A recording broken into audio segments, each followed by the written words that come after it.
Hey guys, welcome to KK creative vlogs. నేను మీ కృతిక్ని మళ్ళీ ఇంకొక మంచి డ్రాయింగ్తోని మీ ముందుకైతే వచ్చేసాను. ఈరోజు అయితే మన రామ్ చరణ్ గారి పెద్ద ఫస్ట్ లుక్ది అయితే డ్రాయింగ్ అయితే గీస్తున్నాను. ఫస్ట్ అయితే నేను ఇక్కడ A4 సైజ్ పేపర్ పైన అయితే డ్రాయింగ్ అయితే గీస్తున్నాను.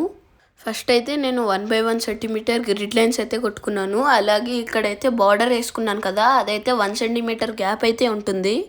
పేపర్ సైజ్ని బట్టి అయితే ఈ బార్డర్ లెంత్ అయితే పెంచుకోవచ్చు గైస్. సో ఈ వీడియోని అయితే ఎండింగ్ వరకు స్కిప్ చేయకుండా చూసేయండి. మీతోని చాలా టిప్స్ అయితే షేర్ చేయబోతున్నాను. మనం ఈ స్కెచ్ పార్ట్లో గ్రిడ్ లైన్స్ అయినా స్కెచ్ అయినా రెండు లైట్ గీసుకోవాలి, ఎందుకంటే తర్వాత ఎరేస్ చేసుకునేవి కదా. మనకి రిఫరెన్స్ షేప్ లాగా ఉంటే షేడింగ్ అప్పుడు కూడా ఈజీగా వచ్చేస్తుంది.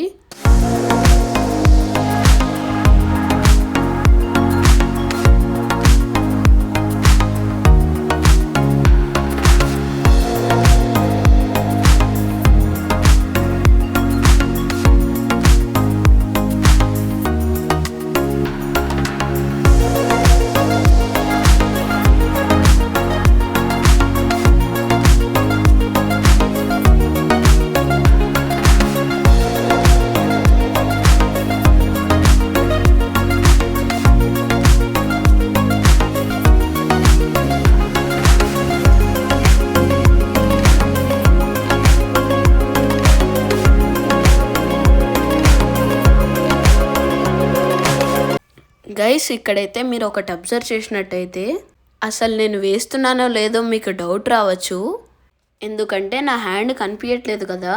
నేను నార్మల్గా ఈ పెన్సిల్ అయినా మెకానికల్ పెన్సిల్ అయినా స్కెచ్ చేసేటప్పుడు అయితే దూరంగా పట్టుకుంటాను, ఎందుకంటే హ్యాండ్ కంట్రోల్ ఉండదు కాబట్టి. అప్పుడు మనము ఇలా లైట్గా అయితే గీసుకోవచ్చు లైన్స్. ఇలా లైట్గా వేసుకున్నప్పుడు మనం డ్రాయింగ్ వేసుకోవడానికి కూడా ఈజీగా అయిపోతుంది.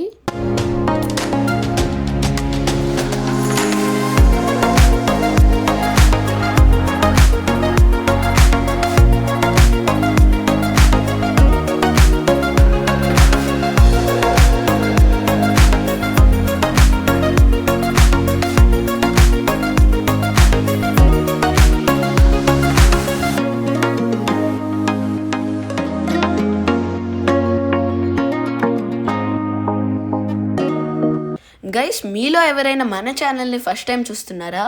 అయితే ఇలాంటి మంచి మంచి వీడియోస్ కోసం మన ఛానల్ని అయితే సబ్స్క్రైబ్ చేసుకోండి.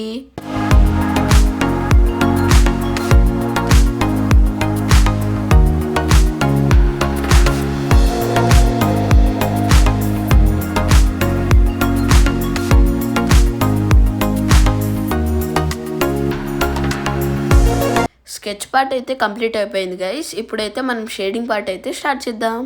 ఇక్కడైతే నేను చార్కోల్ మీడియం పెన్సిల్తోనైతే లైన్ గీసుకుంటున్నాను.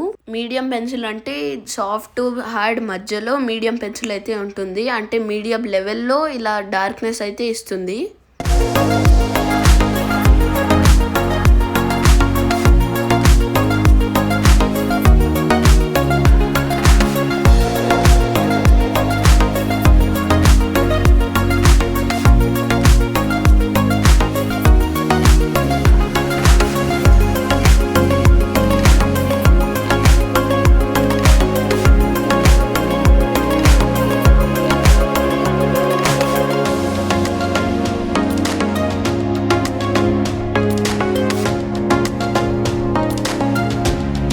ఇక్కడ స్కిన్ రియలిస్టిక్గా డీటెయిలింగ్ రావాలంటే ఇలా చేసుకుంటున్నాను. నేనైతే ఎలక్ట్రిక్ ఎరేజర్తోని డాట్స్ అయితే పెట్టుకుంటున్నాను.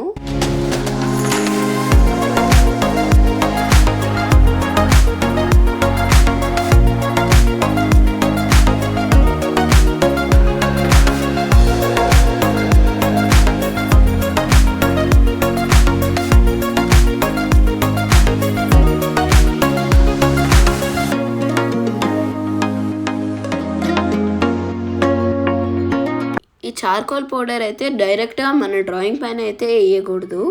ఒక రఫ్ పేపర్ అయితే పక్కన పెట్టుకోండి, దానిపైన స్ప్రెడ్ చేసి అయితే దీనిపైన వేసుకోండి. తర్వాత అలా చేయడం వల్ల డ్రాయింగ్ అయితే ఇంకా కొంచెం మీకు కావాల్సినట్టు ఆ డార్క్నెస్ అయితే వస్తుంది.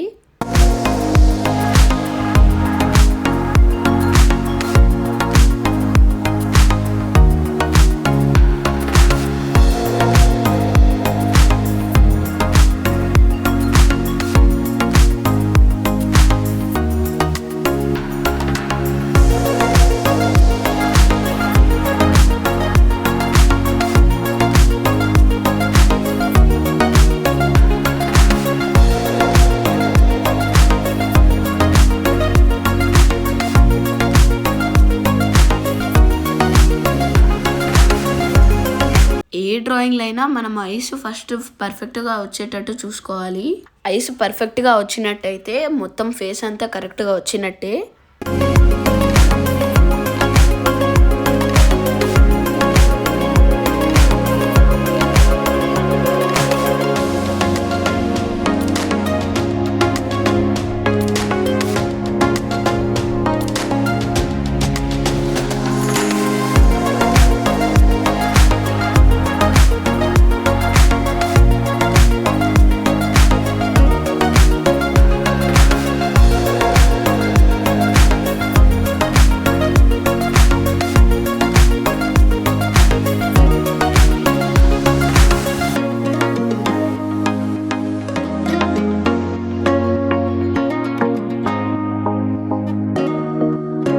ఇక్కడైతే బియర్డ్ ఎక్కువ ఉండడం వల్ల అయితే నేను హెయిర్ ప్రాసెస్ అయితే సేమ్ యూస్ చేస్తున్నాను.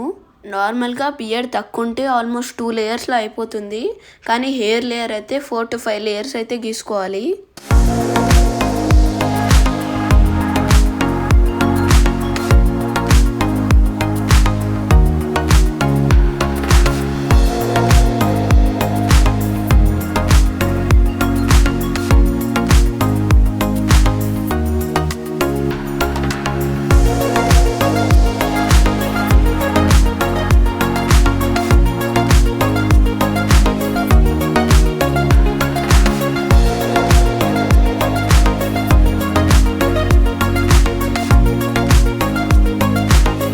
ఇక్కడ ఫస్ట్ లేయర్ అయితే నేను హెయిర్ డైరెక్షన్ ఎట్ సైడ్ ఉందో అటు సైడ్ అయితే గీసుకుంటున్నాను. సెకండ్ లేయర్ అయితే అదే హెయిర్ డైరెక్షన్ని బ్లెండ్ అయితే చేస్తున్నాను.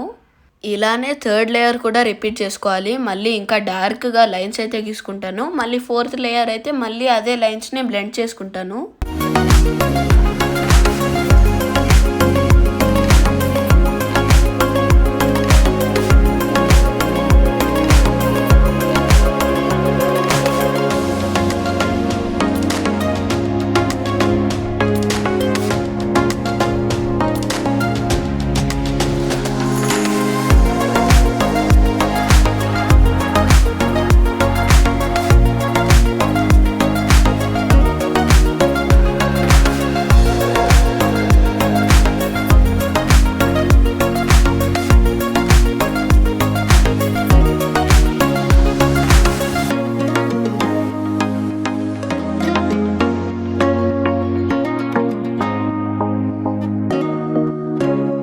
మనం వేసే డ్రాయింగ్ ఎలా చూస్ చేసుకోవాలంటే ఎప్పుడైనా డీటెయిల్స్ అయితే ఎక్కువ ఉండాలి. అలాగే షాడోస్, హైలైట్స్ అవి కూడా ఎక్కువ ఉంటేనే డ్రాయింగ్ మంచిగా అవుతుంది. ఇక్కడైతే చార్కోల్ స్టిక్ అయితే యూస్ చేస్తున్నాను. మీకు కావాలంటే పౌడర్ కూడా యూస్ చేసుకోవచ్చు. పౌడర్ అయితే చాలాసేపు పడుతుంది, అందుకే ఇదైతే యూస్ చేసుకున్నాను. ఇక్కడైతే నార్మల్గా మోనో ఎరేజర్ అయితే యూస్ చేసుకుంటారు, కానీ ఇదైతే ఎరేజ్ అవ్వట్లేదు కాబట్టి నేనైతే ఎలక్ట్రిక్ ఎరేజర్ ఇక్కడ యూస్ చేస్తున్నాను.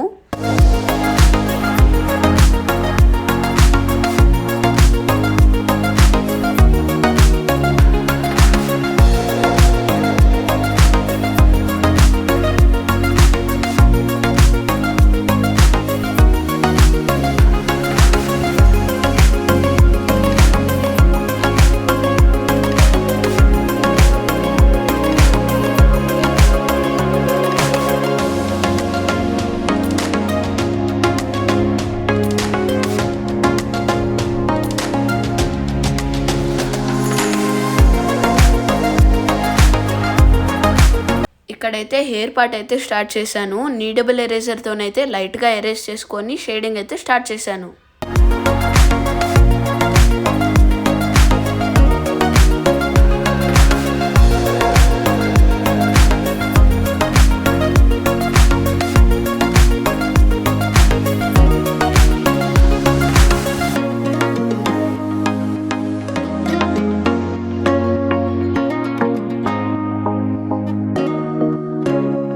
నార్మల్గా అయితే నేను చార్కోల్ పౌడర్ అయితే యూస్ చేసేవాడిని. ఇదైతే అలా చేయట్లేదు.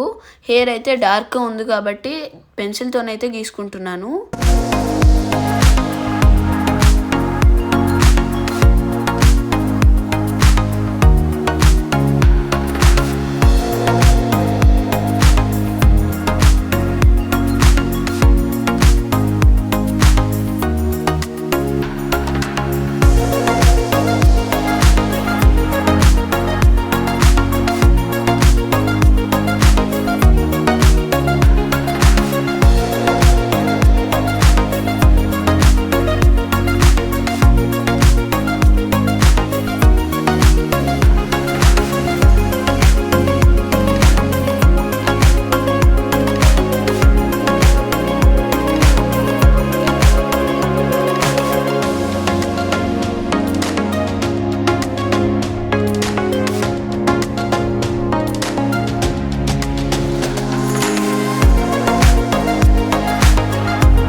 డార్క్గా ఇలా డ్రా చేసుకున్న తర్వాత షేడ్ అయితే చేసుకొని ఇలా హైలైట్స్ అయితే ఇచ్చేస్తున్నాను.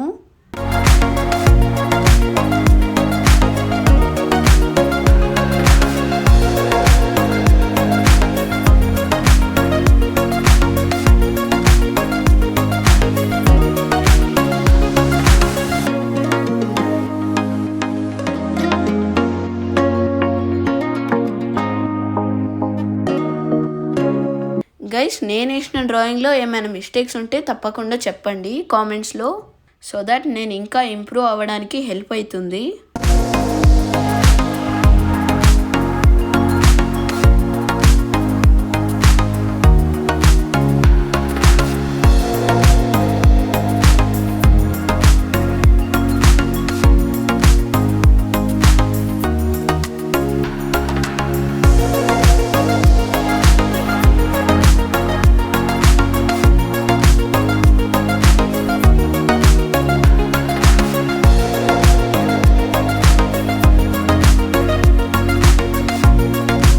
గైస్, ఇక్కడైతే డ్రాయింగ్ ఆల్మోస్ట్ కంప్లీట్ అయిపోయింది. ఇక్కడైతే షర్ట్ అయితే గీస్తున్నాను. గైస్, ఫైనల్ లుక్ ఎలాగుందో చెప్పడం మర్చిపోకండి. వీడియో నచ్చితే లైక్ చేయండి. Thank you so much for watching.